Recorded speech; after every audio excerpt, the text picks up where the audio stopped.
Hi hello friends, welcome to my channel Prasad Mogga. So రివ్యూలోకి వెళ్ళే ముందు మా ఛానల్ సబ్స్క్రైబ్ చేసుకొని లైక్ చేయండి అండ్ షేర్ చేయండి.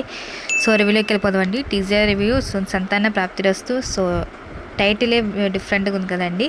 సో టైటిల్ నేమే సంతాన ప్రాప్తిరస్తు. సో ఇదివరకు మనకి బ్లెస్సింగ్స్ మాట. సో పిల్లలు పుట్టాలని ఇలా పెద్దవాళ్ళు బ్లెస్సింగ్స్ ఇచ్చేవాళ్ళు. సో మూవీ నేమే ఇలా పెట్టారన్నమాట. సో దీంట్లో యాక్ట్ చేసిన వాళ్ళు అయితే చాలామంది ఉన్నారు. సో మన విక్రాంత్ గారు, చాందిని చౌదరి గారు, వెనిల్ కిషోర్ గారు, తరుణ్ భాస్కర్, అభినయ్ గోమటం గారు, జీవన్ కుమార్ గారు, అండ్ ఫాదర్ కింద వేసింది మన విక్రాంత్ గారికి మురళీధర్ గౌడ్ గారు, శ్రీలక్ష్మి అండ్ హర్షవర్ధన్ గారు, బిందు చంద్రమౌళి, సత్యకృష్ణ గారు, తాగ్బోత్ రమేష్ గారు, కామెడీ యాక్టర్స్ కూడా చాలామంది ఉన్నారండి. అభయ్ గారు, కీర్తి, అనిల్ గిల్లా అండ్ సదం.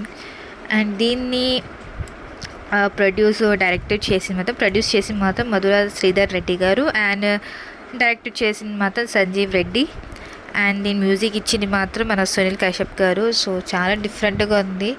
సో ఎలా ఉంటుందో చూడాలి. సో మన సాఫ్ట్వేర్ ఇంజనీర్ అయితే చాలా ప్రాబ్లంలో పడ్డారన్నమాట. సో 100 డేస్లో పిల్లలు పుట్టేయాలి అనే ఇదిలో ఉన్నారన్నమాట. సో ఏం చేశారో ఏంటో మాత్రం అంటే మన వెనిల్ కిషోర్ బాబా మాట. సో అక్కడికి వెళ్ళి అడుగుతారన్నమాట ఏం చేయాలి ఏంటట్టు. సో మీకు చాలా పెద్ద ప్రాబ్లమే వచ్చినట్టు చెప్తారన్నమాట మన వెనిల్ కిషోర్ గారు. సో ఫుల్ ఆఫ్ ఎంటర్టైన్మెంట్ అని చెప్పొచ్చు. ఇదైతే ఈ మూవీ అయితే ఫుల్ ఆఫ్ ఫ్యామిలీతో చూడగల మూవీ అయితే చెప్పగలం. So full of romantic, full of love and emotion కూడా ఉంది. సో చూడాలి ఎలా ఉంటుందో మూవీ అయితే. సో టీజరే కాబట్టి మూవీ వచ్చాక చూద్దాము. ఇన్ఫర్మేషన్ అయితే మనకి కొంచెమే కదా తెలిసేది. సో ట్రైలర్ కూడా రివ్యూ చేద్దాము. ఇది నా రివ్యూ అండి. సో సంతాన ప్రాప్తిరస్తు. సో మళ్ళీ నెక్స్ట్ వీడియో కలుద్దాం. Take care, bye.